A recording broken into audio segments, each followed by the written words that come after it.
যে আমি মিশ্ৰ ভগ্নাংকক কেনেকৈ অপ্ৰকৃত ভগ্নাংকলৈ লৈ যাব পাৰি ফটককৈ আমি সেইটো চাই লওঁ ঠিক আছে বেছি সময় আমাৰ প্ৰয়োজন নাই সৰু কনচেপ্ট এতিয়া মিশ্ৰ ভগ্নাংক মানে কি যদি মই এনেকুৱা এটা ভগ্নাংক লিখোঁ 1 সমষ্টি 2 ভাগৰ 1 এইটো হৈছে এটা মিশ্ৰ ভগ্নাংক এইটোক আমি এনেকৈ পঢ়োঁ 1 সমষ্টি 2 ভাগৰ 1 ঠিক আছে এতিয়া অপ্ৰকৃত ভগ্নাংক কি অপ্ৰকৃত ভগ্নাংক হৈছে যেতিয়া কি হয় এই তলৰ সংখ্যাটো সৰু থাকে ওপৰৰ সংখ্যাটো ডাঙৰ থাকে এইটোৱে অপ্ৰকৃত ভগ্নাংক তলৰ সংখ্যাটোক কওঁ আমি হৰ ওপৰ সংখ্যাটোক কওঁ আমি লব ঠিক আছে বাছ এতিয়া কোনটো কি কয় এইবোৰ নিজে চাই ল'লে হ'ল আৰু এইবোৰ বুজাবলগীয়া একো নাই এইটো নাম হৰ এইটো নাম ল'ব অসমীয়াত ক'লে ইংলিছত ক'লে এইটো কয় ডিনমিনেটৰ এইটো কয় নিউমেৰেটৰ ঠিক আছে এতিয়া এই অপ্ৰকৃত এইটো এটা অপ্ৰকৃত ভগ্নাংক এতিয়া এই অপ্ৰকৃত ভগ্নাংকটোলৈ এই মিশ্ৰ ভগ্নাংকটো লৈ যাব লাগে ঠিক আছে এতিয়া কেনেকৈ নিয়াৰ নিয়মটোতো তেনেই সহজ সেইটো শিকিবলৈ 1 ছেকেণ্ড সময় নালাগে জাষ্ট তুমি কি কৰিব লাগে এই দুইটোৰ লগত একটো পূৰণ কৰিব লাগে আৰু যিটো পোৱা তুমি এই একটোৰ লগত যোগ কৰি দিব লাগে মানে এই 1 সমষ্টি 2 ভাগৰ 1টো যদি মই অপ্ৰকৃত ভগ্নাংকলৈ নিওঁ কেনেকৈ লিখিম তলত 2 আছে কাৰণে 2 লিখিম 2 এগুণ 2 মানে 2 পূৰণ 1 যোগ ওপৰত 1 আছে কাৰণে 1 এইটো এতিয়া 2 তলত 2 ওপৰত 2 পূৰণ 1 3 ভাগৰ ওপৰত 3 তলত 2 ঠিক আছে এইটো হৈ গ'ল কি এটা অপ্ৰকৃত ভগ্নাংক মানে এই মিশ্ৰ ভগ্নাংকটোক আমি অপ্ৰকৃত ভগ্নাংকলৈ লৈ গ'লোঁ এতিয়া মোৰ প্ৰশ্নটো হৈছে মই 2 লগত 1টোক পূৰণেই কি কাৰণে কৰিলোঁ হৰণ নকৰিলোঁ কি কাৰণে এতিয়া 2 লগত 1 পূৰণ কৰি যিটো সংখ্যা পালোঁ সেই সংখ্যাটো এই 1ৰ লগত যোগ কেলৈ কৰি দিলোঁ বিয়োগ কেলৈ নকৰিলোঁ কৰি দিব লাগে বুলি ক'লেই কৰি দিম নে এতিয়া এইটোৰ লগত এইটো পূৰণ কৰি দিলোঁ এইটো তাৰ যি পালোঁ সেইটো ইয়াত যোগ কৰি দিলোঁ কৰিলোঁ কেলৈ যোগ কৰিলোঁ কেলৈ পূৰণ হৰণ কেলৈ নকৰিলোঁ বিয়োগ কেলৈ নকৰিলোঁ এনেইতো নিয়মটোতো এনেকৈ কৰি দিবলৈ গ'লে আৰু এনেকৈ কৰি দিলোঁ শেষ আৰু এইটো কি মিশ্ৰ ভগ্নাংকক অপ্ৰকৃত ভগ্নাংকলৈ নিয়া কাহিনী ইমানতে শেষ এতিয়া মই যিটো বুজাবলৈ গৈ আছোঁ যে আমি পূৰণেই কেলৈ কৰোঁ বা যোগেই কি কাৰণে কৰোঁ ঠিক আছে আমি এইখিনি মোহাই লওঁ প্ৰথমতে আমি বুজিব লাগিব যে অপ্ৰকৃত ভগ্নাংক বা প্ৰকৃত ভগ্নাংক মিশ্ৰ ভগ্নাংক এইবোৰ আচলতে কি ক'ব বিচাৰিছে এইবোৰে আমাক প্ৰথম কথা আমি যদি এটা আপেলৰ উদাহৰণ লওঁ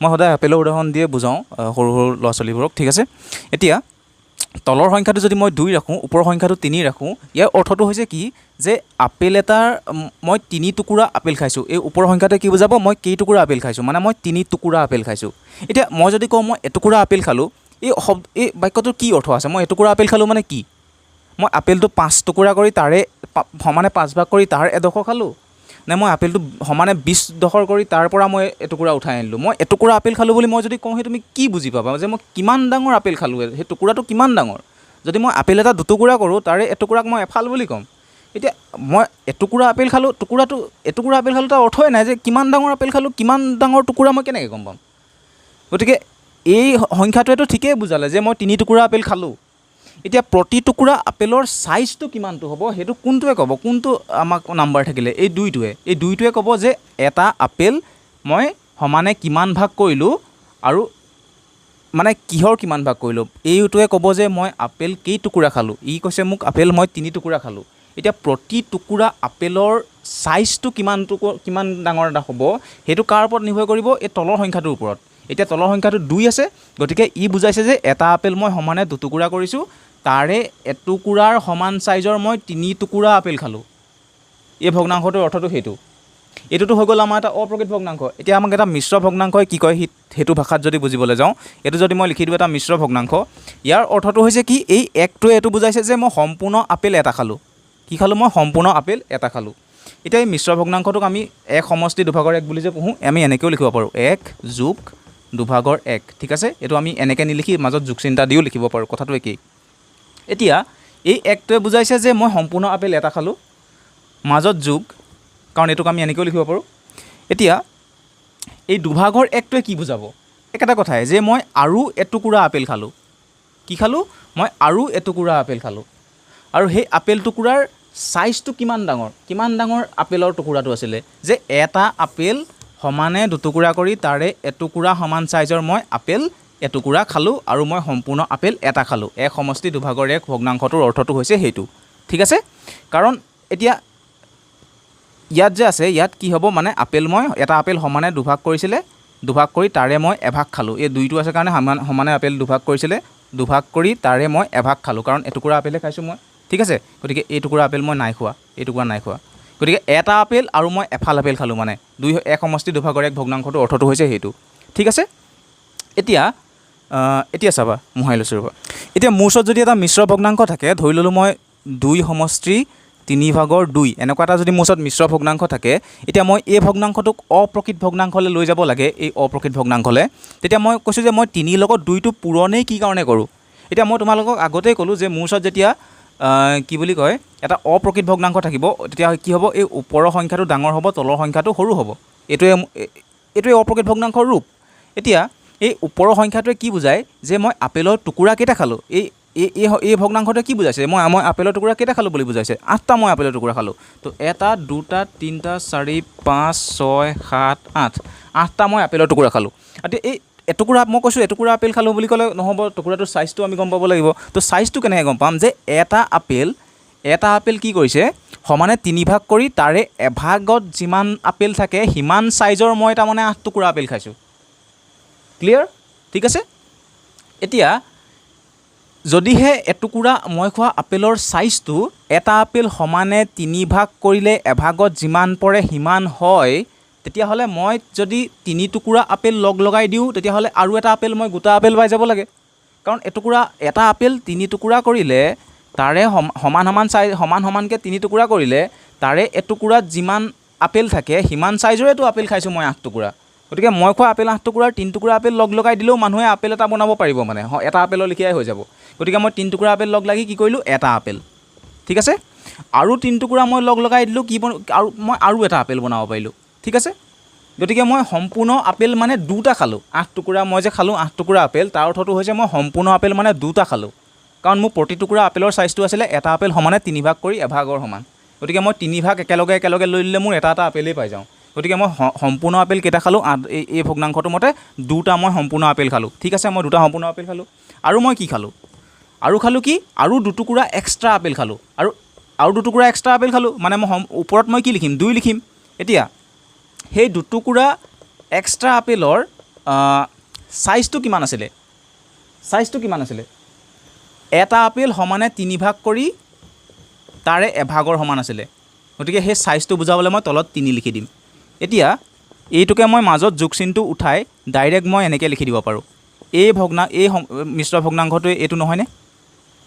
তাৰমানে এই 2 সমষ্টি এইটো 3/2য়ে যি বুজাইছে, এইটো কি বুলি কয় 8/3 ভগ্নাংশটোৱেও ঠিক একেটা কথাই বুজাইছে। 2টা ভগ্নাংশই ঠিক একেটা কথাই বুজাইছে।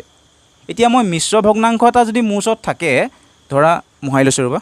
এতিয়া মোৰ ওচৰত যদি এটা মিশ্ৰ ভগ্নাংশ থাকে, ধৰি ল'লোঁ মই যে 3/4 এনেকুৱা যদি এটা মোৰ ওচৰত মিশ্ৰ ভগ্নাংশ থাকে, তেতিয়াহ'লে মই এই 4 লগত 3টোক কেলৈ পূৰণ কৰিছোঁ, এইটো কাৰণে এই 3টোৱে বুজাইছে কি, এই 3টোৱে বুজাইছে যে মই সম্পূৰ্ণ আপেল কেইটা খালোঁ, সম্পূৰ্ণ আপেল মই 3টা খালোঁ বুলি বুজাইছে এই 3টোৱে।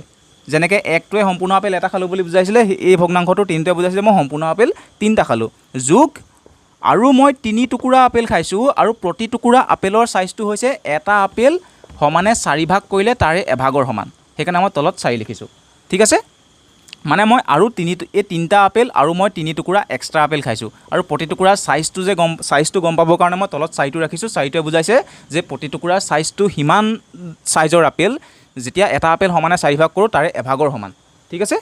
এতিয়া এই ভগ্নাংশটো মই অপ্ৰকৃত ভগ্নাংশলৈ নিবলৈ 2টা কিহৰ কাৰণে পূৰণ কৰিছোঁ, পূৰণ কৰাৰ অৰ্থ এইটোৱেই যে মই 4য়ে যেতিয়া 3ক পূৰণ কৰি দিওঁ কি পাওঁ, মই সংখ্যাটো কি পাওঁ, 4 পূৰণ 3 কৰিলে মই কি পাওঁ, 12 পাওঁ।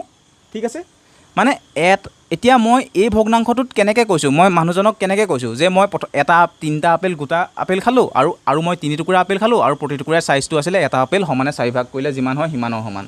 এতিয়া মই তাকে নকৈ মই যদি ডাইৰেক্ট মই এইটো ক'বলৈ যাওঁ যে মই মুঠতে আপেল কেইটুকুৰা খালোঁ, মই যদি এনেকৈ কৈ দিওঁ যে মই আপেল 15 টুকুৰা আপেল খালোঁ, আৰু প্ৰতি টুকুৰা আপেলৰ ছাইজটো আছিলে এটা আপেল সমানে 4 ভাগ কৰিলে এভাগত যিমান থাকে সিমানৰ সমান, তেতিয়া এই 15 টুকুৰা আপেলৰ ঠাইত মই যদি ইয়াত 15 টুকুৰা আপেল বনাবলৈ হয় 3 4 5 6 7 8 9 10 11 12 13 14 15, এতিয়া যদি মই 15 টুকুৰা আপেল মই ল'বলৈ হয়, আৰু প্ৰতি টুকুৰা আপেলৰ ছাইজটো এটা আপেল সমানে 4 ভাগ কৰি তাৰ এভাগৰ সমান হ'বলৈ হয়, তেতিয়াহ'লে মই কি কৰিব লাগিব, 4 টুকুৰা আপেল লৈ মই এটা গোটা আপেল পাই যাব লাগিব।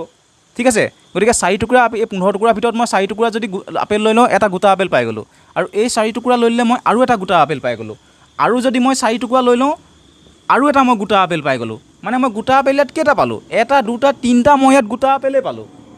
আৰু থাকি গ'ল কেইটুকুৰা, 3 টুকুৰা। আৰু এই প্ৰতি টুকুৰা আপেলৰ চাইজটো কিমান হ'ব সেইটো জানিবৰ কাৰণে এই 3টা মই গোটা আপেল পালোঁ, তো 3 মই লিখি দিব পাৰোঁ।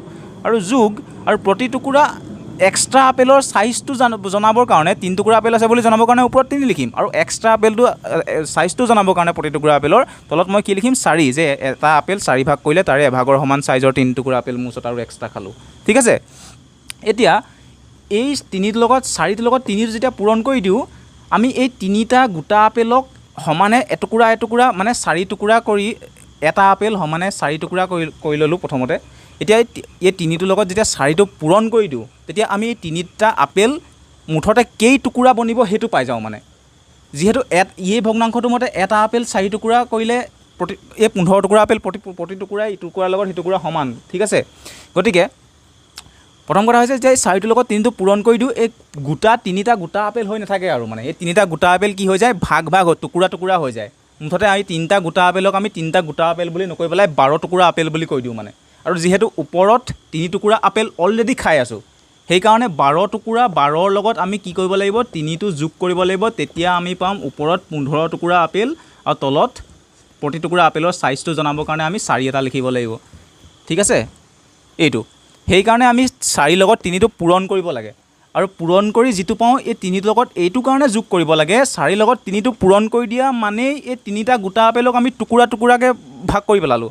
মানে এই 3টা গোটা আপেলক আমি 12 টুকুৰা বুলি কৈ দিলোঁ। এতিয়া 12 টুকুৰা আপেল বুলি কৈছোঁ, 3টা গোটা আপেল বুলি কোৱা নাই। যেতিয়াই 4ৰ লগত 3টো পূৰণ কৰি দিছোঁ, আমি ক'বলৈ আৰম্ভ কৰিলোঁ যে 12 টুকুৰা আপেল খালোঁ। আৰু যিহেতু ওপৰত 3 টুকুৰা আপেল অলৰেডি খাই আছিলোঁ, এতিয়া সেইকাৰণে এই 12 টুকুৰা আপেলৰ লগত 3 টুকুৰা আপেল যোগ কৰি মুঠতে আমি 15 টুকুৰা আপেল খালোঁ বুলি কৈছোঁ। আৰু প্ৰতি টুকুৰা আপেলৰ চাইজটো আমি এটা আপেল সমানে 4 ভাগ কৰি তাৰে এভাগৰ সমান বুলি কৈছোঁ। তো সেইকাৰণে আমি 3 সমষ্টি 4 ভাগৰ 3 আৰু 15/4 এই দুইটা কথা একেই, দুইটাই একেটা অৰ্থকে বুজাইছে। ঠিক আছে, এই দুইটাই একেটা অৰ্থকে বুজাইছে, আৰু সেইকাৰণে আমি এইটোৰ লগত এইটো পূৰণ কৰিব লাগে, তাৰপিছত পূৰণ কৰি যিটো পাওঁ সেইটো তাৰ লগত যোগ কৰিব লাগে। ঠিক আছে, মই যিমান পাৰোঁ ভিডিঅ'টো স্পীড কৰিব চাইছোঁ, শেষ কৰিব চাইছোঁ সোনকালে, তথাপিও শেষেই কৰিব পৰা নাই। মানে দীঘল হৈ যিমানে যায় সিমানে প্ৰব্লেম বাঢ়ি যায়, আপলোড কৰা, আমুক কৰা তামুক কৰা বহুত। ঠিক আছে, যদি বুজি পোৱা নাই জনাবা, যদি বুজি পালা তেতিয়াও জনাবা, আৰু এনেকুৱা ভিডিঅ' আনি থাকিম।